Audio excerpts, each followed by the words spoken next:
Friends, I welcome you to my channel. Before listening to this story, I will ask you to like and subscribe. It is not difficult for you, but it is pleasant for me. And we're starting. All the characters in the story are over 18 years old. No matter how thick my parents thought the walls in our house were, they weren't thick enough. I've lost count of how many times I've lain in bed and listened to mom and dad fighting when they thought we wouldn't hear them. I was at the stage where I almost didn't care anymore, but I couldn't say the same about my younger sister.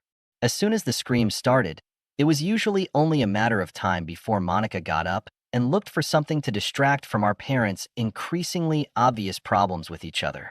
Most of the time, that distraction was me, as I was the only person in the house. As if on cue, I heard the creak of floorboards right outside my room door, followed by a short pause. The handle on my door turned slowly, and it swung open just enough for Monica to look inside. She always seemed to be worried about waking me up, but even as detached as I was becoming, I still couldn't fall asleep because of the screams. "Come in," I said. Monica carefully entered the room, trying not to step on anything in the dark. She closed the door behind her and came closer to my bed. I reached for the bedside lamp and missed, finding the switch on the second try. With the light coming from the light bulb, I could see my sister's face well enough to know she was upset, although I didn't need to see her to know that. "They're fighting again," she said, as if I didn't know. "Yes, it is," I said. She looked much younger than her 18 years, like a scared girl who wanted everything to be okay. I hated it when she got like this, so insecure in her world and not even able to turn to her parents for comfort.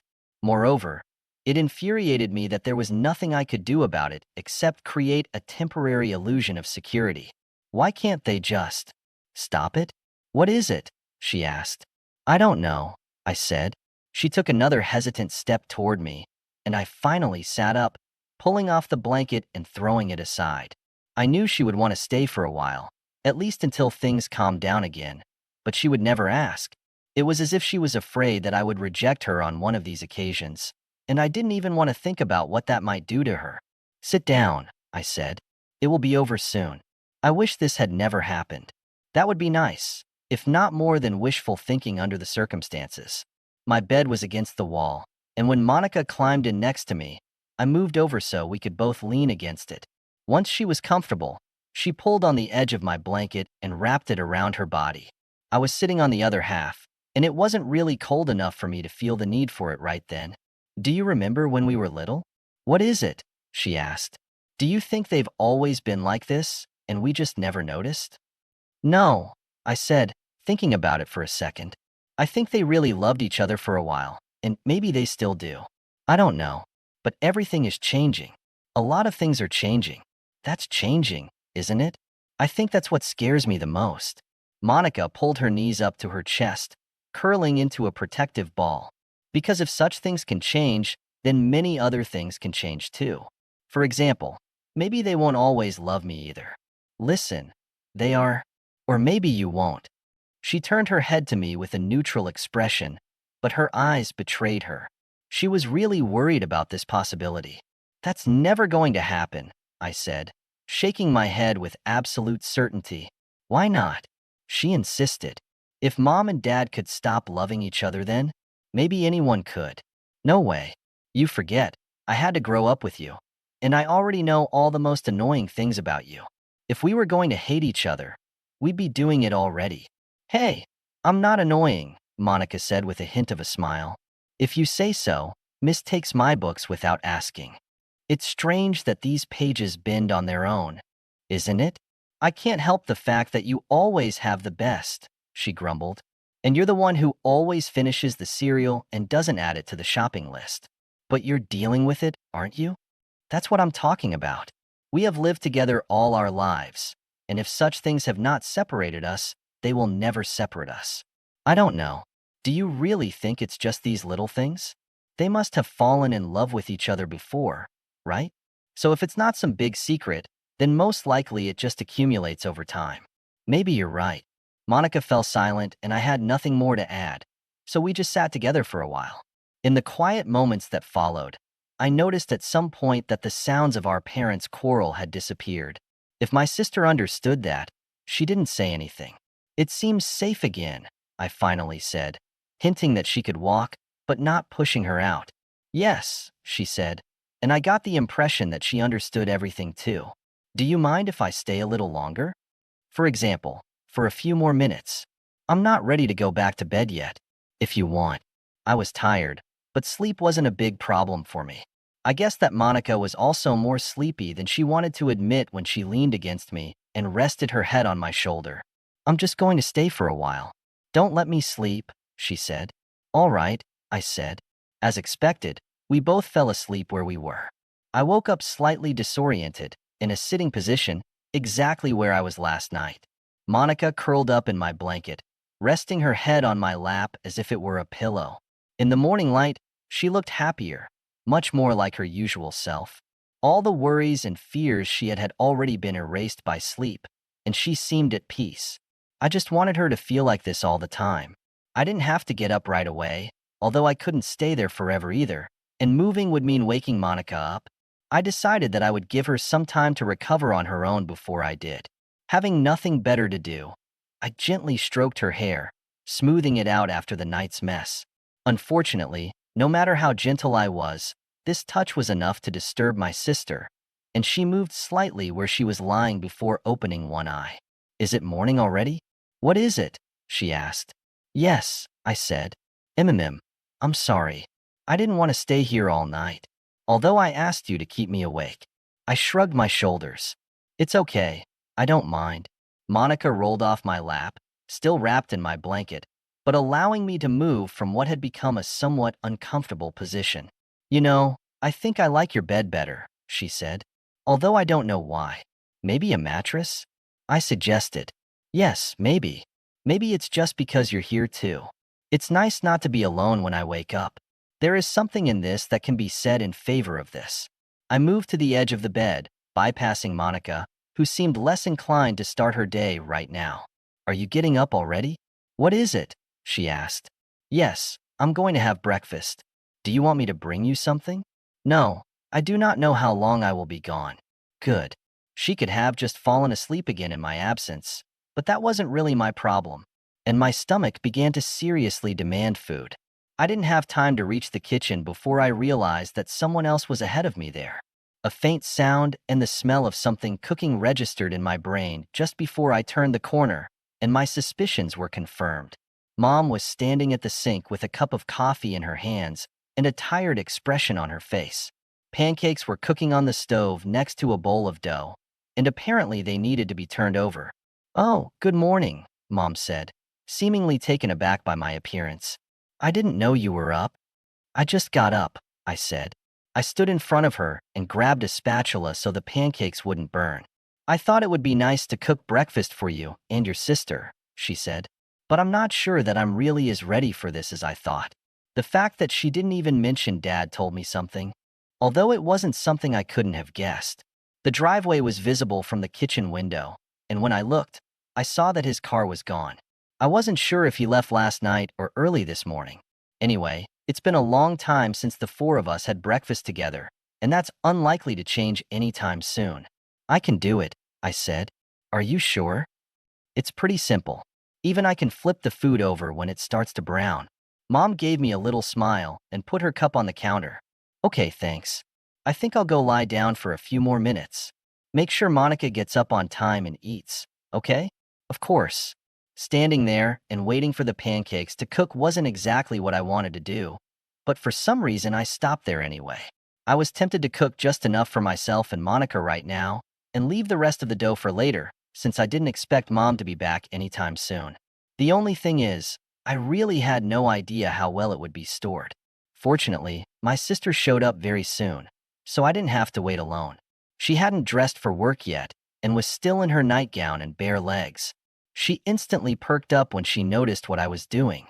Did you make pancakes? She said. I didn't even know you could do it. Mom made them, I said. I'm just cooking them. She went back to bed. Monica frowned for a second, catching the subtext. Well, thank you anyway. She took a plate and helped herself to a couple of ready-made pancakes, as well as syrup from the refrigerator, before sitting down at the table. Actually, maybe it's not such a bad idea for us to cook more, you know? She said, pouring some syrup on her plate. Yes? Why is that? Well, just because it's getting a little, chaotic here. You may be right, but you know that my talents in this field are limited. It's okay. I can teach you something. You won't have someone to take care of you forever. Someday you'll have to learn. If you say so. When I returned home that evening, at first it seemed to me that nothing had changed since I left. It wasn't until I found Monica in the kitchen that I realized something had happened. There were several open jars on the kitchen table, indicating that dinner had been started, but then left unfinished. My sister was sitting on the floor by one of the cupboards, hugging her knees and staring vacantly at the floor. She looked ready to cry at any second. So, what's going on? I asked, trying to keep my tone neutral and waiting for her answer. I was going to cook dinner, she said. Dad came back, and he and Mom were talking. We thought maybe he would stay. We could all be together and all that. Then he left. Angry. I haven't seen my mom yet, and maybe she's locked herself in her room again. Damn it, I said softly, more to myself than to Monica. I was really losing patience with our parents. They needed to come up with something so that their problems would stop being our problems. We shouldn't have to deal with this all the time, especially Monica, who definitely didn't take it very well. After a couple of seconds, I made a decision. Come on, I said. Let's go. I held out my hand to help her up, and she took it with some hesitation. Where are we going? What is it? She asked. Anywhere. Somewhere that's not here. We'll go eat, and then maybe we'll come back, or maybe we won't. I don't know. Monica tilted her head slightly as she stood up, then shrugged her shoulders. All right, she said. I led her back to my car, which I had gotten out of just a few minutes ago, and drove off, not quite sure where I was going. She mostly looked out the window and didn't say anything without being prodded. So, where would you like to go? I asked. I do not know, she said. It doesn't really matter. That's right, it doesn't matter. So we can go wherever you want. She turned to me for a moment, and her slightly sad expression was replaced by thoughtfulness. Do you remember the place we used to go sometimes when we were younger? What is it? She asked. The one that Mom and Dad took with them when they didn't want to cook anything? Yes. Is it still relevant? We could find out. I immediately understood which institution she was talking about, since it was the only restaurant we went to almost regularly. It was kind of a family-run place, a step or two away from fast food, but where you could bring your kids and not worry too much about dressing them up and making them behave. I was pretty sure he was still there, even though it had been a couple of years since I was last there anyway. We started driving in the wrong direction, so I had to take a roundabout route back to the area I wanted to get to. Monica still didn't talk much, but from time to time, when I looked around, I noticed that she was paying more attention to where we were. It seemed like a good sign to me. The place was exactly as I remembered it, albeit with minor changes since my last visit. The table setting was different from what I imagined in my head, and some of the decorations on the walls were unfamiliar. However, nothing too grandiose. As soon as we sat across from each other in the booth, I was able to study my sister's reaction more closely. She continued to look around, and her lips lifted from time to time, as I assumed, from happy memories of the past. I was glad she could focus on them and not on how things had changed since then. Soon the waitress came over and handed each of us a menu. Monica immediately opened hers and looked through the options, while I lingered for a moment. Can I get you something to drink while you decide? The waitress asked. I met Monica's gaze, but I didn't wait for her answer. Yes, can we have 2 milkshakes, please? I said. 1 chocolate, 1 strawberry. I had some memories of my own, and I knew that strawberry milkshake was always Monica's goal to get rid of our parents. She was more successful than not, too. You don't have to, Monica began. 2 milkshakes, please, I repeated to the waitress, who nodded and turned away. Come on, are you really going to tell me you don't want to be alone? I asked, raising an eyebrow at my sister. No, but I don't know. You didn't have to do that, that's all. I mean, I know you're paying and all that, because I don't have any money with me, so, I can buy you a milkshake if I want, I interrupted. Seriously, don't worry about it right now, okay? We'll just have time when we do what we want and don't care about the consequences. Monica giggled slightly when I swore, and instinctively looked around to see if anyone had heard me. You're supposed to be a good influence on me, you know? She said. No, I'm supposed to be your brother, and sometimes that means setting a bad example if it's in your best interest. For example, sometimes you just need to forget about your problems for a while, even if it doesn't really help solve them. I don't know. That sounds like some kind of bad advice. Or maybe a damn good piece of advice. I'm not sure. We both grinned conspiratorially, like children who had just heard the word for the first time and knew we shouldn't say it. We didn't really fight that much, even though we were more than old enough that there was no reason why we couldn't if we wanted to. There was something about this place too. Something about the fact that we were only there with our parents, which made bad behavior seem like something more than it really was. "And here are your drinks," the waitress said, appearing almost imperceptibly at our table. "Thank you," Monica and I said at the same time. My sister immediately took a tentative sip through a straw and nodded approvingly, appreciating the result. Then we had to place an order for which I had not prepared properly. I chose the burger with fries because it was usually a fairly safe choice, and anyway I wasn't there for the food. "You know, when it's just the two of us here, it's a bit like a date," Monica said as soon as we were alone again. "I mean, except that you're obviously my brother." "Yes, I think it's something like that. Only if that were the case, I would take you somewhere where the kids wouldn't be running," I said, meaningfully looking towards the family a couple of tables away from us, where parents were having a hard time keeping their children in their seats. "Oh, it's not that bad. Besides, I chose it, remember?" "I remember. I think I'm lucky it's a cheap date. Or maybe I just have plans for later, and I'm luring you with a false sense of security." I smiled and rolled my eyes, not believing her for a second. If she really wanted to do something after we were done, I didn't mind. As long as she was happy, I didn't have to worry about her. In the end, we just sat and talked for much longer than I expected. Long enough that we would probably have become a real nuisance if the restaurant had been a little more lively. When we got back in the car, Monica immediately picked up the radio, found a station she liked, and turned up the volume. She looked at me as if she wanted me to fight with her about it, but I didn't say anything. When we got home, I wondered for a moment if anyone would be interested in where we had gone. Dad was still out, and when it came down to it, I wasn't sure if Mom even noticed that we were gone. Monica walked next to me to the door, then darted forward and stood in front of it, blocking my way. She clasped her hands behind her back and looked at me innocently. "If this was a real date, you'd have to kiss me right now, you know?" she said. "You think so, don't you?" There was a mischievous twinkle in her eyes, and I realized that she was just teasing me. Maybe that's what made me do it. The realization that she didn't really expect anything more than to get a reaction from me. Anyway, I kissed her. At first, her body only expressed surprise when I closed the distance between us and wrapped my arms around her waist. Her lips didn't react either, then suddenly dug into mine as she recovered from the initial shock. I didn't plan on holding the kiss for long, just enough to emphasize some idea, but it disappeared pretty quickly. For some reason, as soon as I started, I couldn't let go right away. I couldn't just pull away from my sister, even if I probably should have. There was supposed to be something inherently strange about kissing her. Something physical or mental that would have set her apart from other girls, but it just wasn't there. Eventually, we ran out of air and had to separate for a while, but I never let her go, and all the while our faces were no more than 5 centimeters apart. We just stared at each other, breathing heavily and trying to figure out what the other was thinking. Then, as if it had been agreed in advance, we moved forward again. Monica's hands rested on my shoulders, and it seemed to me that she stood on tiptoe a little to compensate for her slight lack of height, because suddenly her face was on a level with mine. She felt exactly how a girl should feel, as wonderfully soft and perfect as any of my previous experiences, only somehow even more so. It was only when her lips parted, either in invitation or otherwise, that I came to my senses.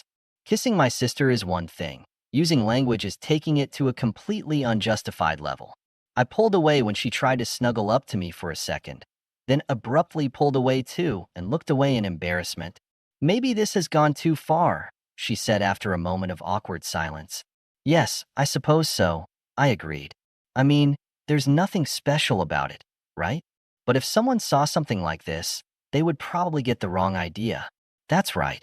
Monica nodded quickly. "I probably should have known that you wouldn't back down from such a challenge, but they wouldn't have realized that it was just a joke." Of course, they would be right. It wasn't just a joke. There was something else to it, even if I wasn't entirely sure what it was. Monica finally remembered what was blocking the doorway and turned to enter the house. I followed her, still wanting to take her in my arms again, but forcing myself to behave normally.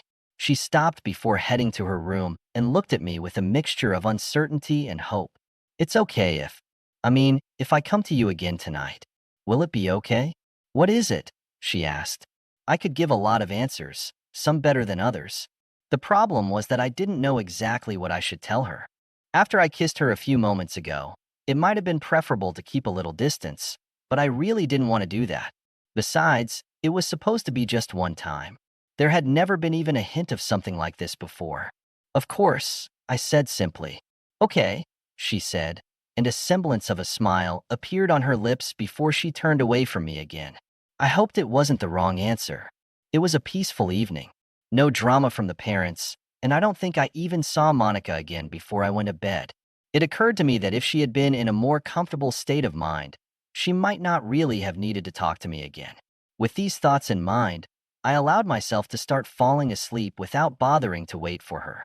I had not quite fallen asleep when my attention was attracted by the opening of the door, followed by my sister. At that moment, I wasn't awake enough to approach or greet her without much more effort than I would have liked if she hadn't said something first. In any case, it wasn't necessary, as she just lifted my covers enough to slip under them with me and curl up on an almost impossibly small area of the mattress.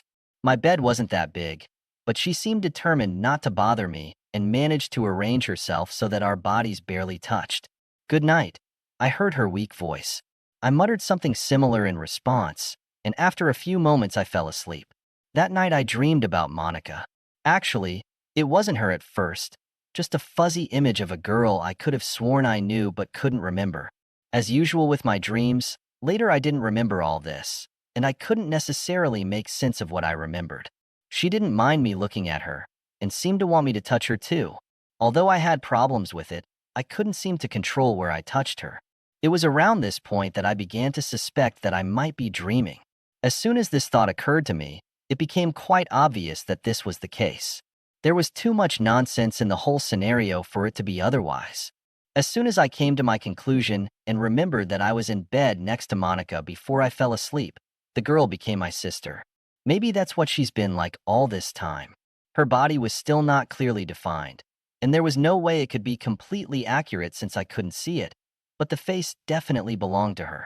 For some reason, my hand stayed where it was, on the belly of the girl, now my sister.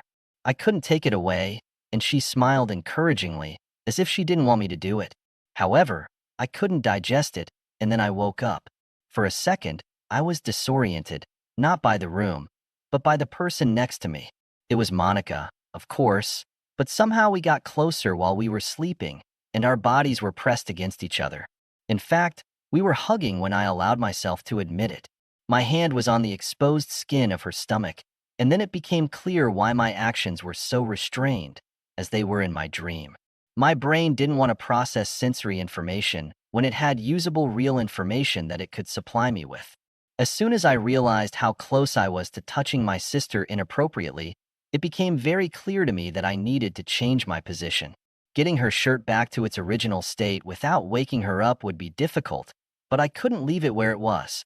Except for her panties, she was wearing nothing under the hem of her shirt, and I didn't want her to see it, even if she realized that I didn't do it on purpose.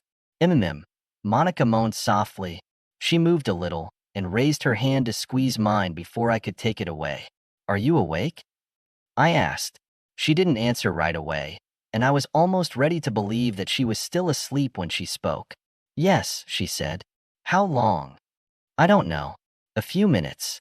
Something like that. I didn't want to, in your shirt and all that. I know you were asleep.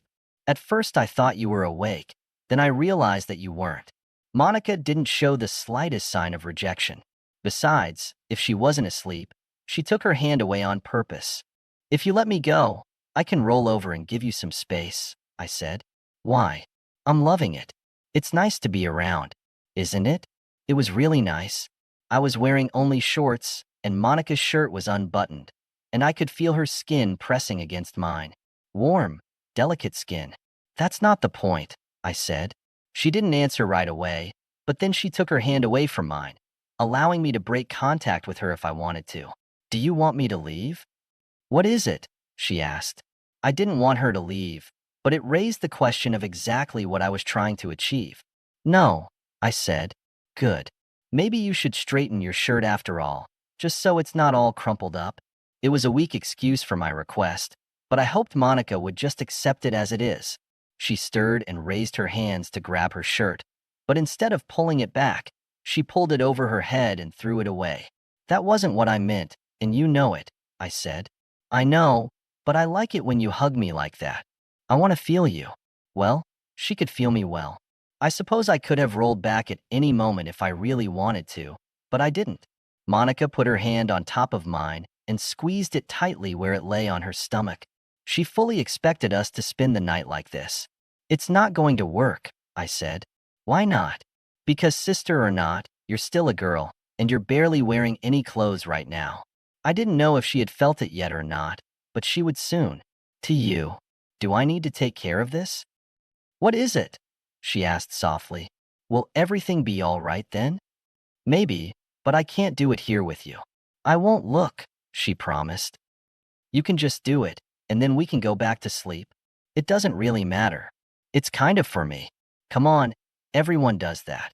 Even I do that sometimes. Wait, really? Monica rolled over on the spot until she was facing me, no matter what it did in the dark. What? You thought I didn't do it? What is it? She asked. I know I'm your little sister, but do you really think I'm that innocent? I never thought about it, I guess. No, you wouldn't have thought. I didn't know what else to say, and because of Monica's changed posture, I couldn't even get comfortable without risking touching her in the wrong place. Monica? What are you doing? I said. Well, it's difficult with you, and I don't want to leave. It doesn't mean that. I stumbled when my train of thought was rudely interrupted. Please, she whispered. Just so we can go back to sleep, that's all. Her words didn't convince me as much as her hand. Just so we can sleep, I repeated. That's right, and then we won't have to think about it anymore. We can forget that this ever happened. I seriously doubted that I would forget something like this, but I still didn't take a single step to stop it. The only concession I made in this situation was to roll onto my back and give her better access. Monica stroked me for a couple of minutes, eventually seeming to gain confidence in what she was doing. However, she was in no hurry, no matter what she said, and the movements of her hand were slow and deliberate. I have to be careful, otherwise I'll be all worked up by the time I'm done with you, Monica said. Then maybe you'll have to take care of yourself too, I said. Would you mind that? Nothing could be more strange than this. Actually, it could be. She let go of me and got up on her knees. Suddenly, the room became bright when she turned on my lamp, and I blinked quickly while my eyes adjusted. The most obvious consequences, and what I immediately focused on, was that my sister's body became visible. Regardless of whether it made sense to turn on the lights or not, Monica was as aware of this fact as I was. She bit her lip nervously, waiting for the reaction she knew she was going to get from me, not quite sure what it would be. Why did you do that? I asked. So that we can see. Do you want me to turn off the lights again? No, I think I like what I can see right now. Monica smiled shyly, and I reached out to put my hand on her leg. I ran my fingers along her thigh and up to her stomach, tracing the soft curves of her body. Are you serious about this? What is it? She asked. Yes, it is. I do not know why it took me so long to realize that you have grown up. You're not just a little girl anymore. You've always been too big a brother to notice that.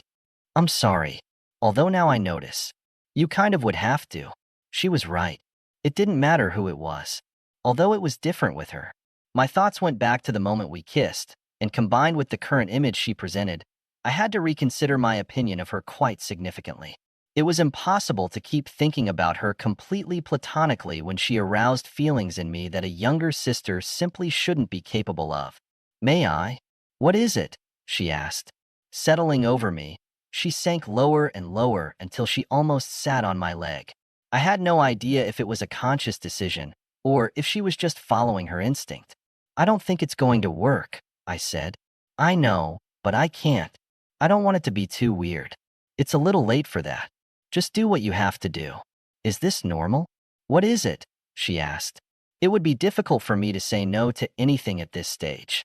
Yes, but as her pace accelerated, she leaned forward to lean on her hands. I couldn't help myself. It took her a moment to come to her senses, then she looked at me a little embarrassed. I guess it still doesn't help you much, she said. It's all right, I said.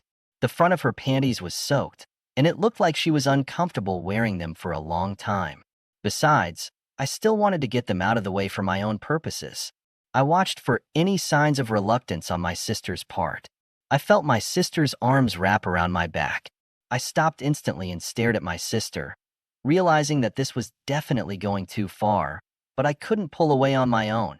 It's all right, she whispered. There was no doubt or hesitation about it. At that moment, she probably would have done everything I asked, and for that matter, I would have done the same for her. Monica was still clutching me tightly, and all it took was for me to succumb to her and the attraction. I was worried that I might be putting too much weight on her, but she refused to let go of me, so there wasn't much I could do. All I could hear was her ragged breathing in my ear. For a few precious moments, Monica was my whole world, and everything else could cease to exist. I didn't care, but it wouldn't last long. I've gone too far for that. Just let me go for a second, baby, I said. Just for a second. Slowly and with obvious reluctance, she did as I asked, and I rolled off her onto the bed. She immediately snuggled up to me again, curling up on my chest, as if losing contact with me even for a second was unbearable. I didn't mind and let her settle in while I was recovering. There was a long period of almost complete silence before Monica finally broke it a few minutes later. Everything will be fine tomorrow, right? She said. It's not going to ruin everything, is it? It's going to be okay, I said. I promise. I won't let anything happen to us. Okay, good. Except we're kind of not brother and sister anymore. Not like they used to be. We just did what brothers and sisters don't do. So what? Nothing can stop me from being your brother. Nothing. But I kissed her before she could say anything else and held her until she relaxed, and I was pretty sure she had stopped arguing. When I looked at her again, she only met my gaze for a moment before closing her eyes. Good night, I said. Good night, she replied